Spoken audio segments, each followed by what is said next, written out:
Praise the Lord friends. இன்றைய தினம் நம்ம பார்க்கக்கூடிய யோபுவின் சரித்திரத்தின் பகுதி 13வது அதிகாரம், வசனங்கள் 16 முதல் 22 வரை. இதுவும் யோபு தன்னோட தன்னம்பிக்கையோடு சொல்லக்கூடிய வார்த்தைகள். அவர் 16வது வசனம் ஆரம்பத்துல என்ன சொல்லியிருக்காரு அப்படின்னா, என்னுடைய ரட்சிப்பு கர்த்தருடையது, கர்த்தரே என்னுடைய ரட்சிப்பு. துன்மார்க்கன் அவருடைய சந்நிதியில, மாயக்காரன் துன்மார்க்கன் அவருடைய சந்நிதியில சேர முடியாது. நான் வசனத்து சொல்ற வார்த்தைகளை நண்பர்களே நீங்க கேளுங்க.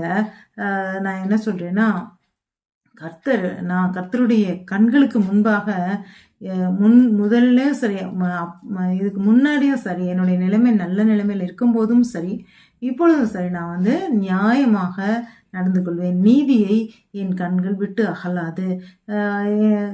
அந்த மாதிரி என்னுடைய நியாயங்கள் அடுக்கடுக்காக இருக்கும். அதனால கர்த்தர் என்னை விட்டு கொடுக்க மாட்டார் அப்படின்னு சொல்றாரு.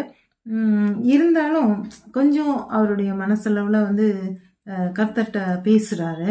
கர்த்தர் சொல்றாரு, கர்த்தர் நீங்க எனக்கு ரெண்டு விஷயம் மட்டும் இது பண்ணுங்க, செய்யுங்க அப்படின்னு சொல்லிட்டு.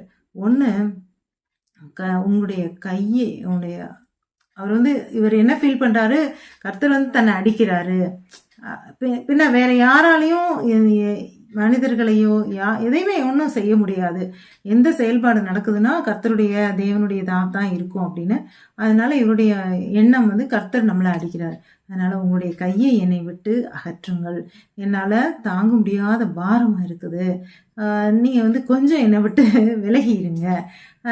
அடுத்தது ரெண்டாவது, இது ஒரு காரியம். இன்னும் ரெண்டாவது காரியமாக அவர் சொல்றது என்னன்னா, நீங்கள் பேசுங்க, நான் பதில் சொல்கிறேன், நீங்கள் கூப்பிடுங்க, கூப்பிடும்போது நான் உங்களுடைய சத்தத்தை கேட்பேன், அப்புறம் நீங்கள் சொல்லும்போது நான் நீங்கள் சொல்லிக்கூட விஷயங்களை நான் ஏற்றுக்கொள்வேன் அப்படின்னு சொல்லி, இப்போதைக்கு அதாவது என்னுடைய வார்த்தைகளால் பேசுங்க, ஏதாவது என்னைய கொஞ்சம் இவ்வளோ கஷ்டப்படுத்தாதீங்க அப்படின்ற மாதிரி தேவனிடத்தில் யோபு பேசுகிறார்.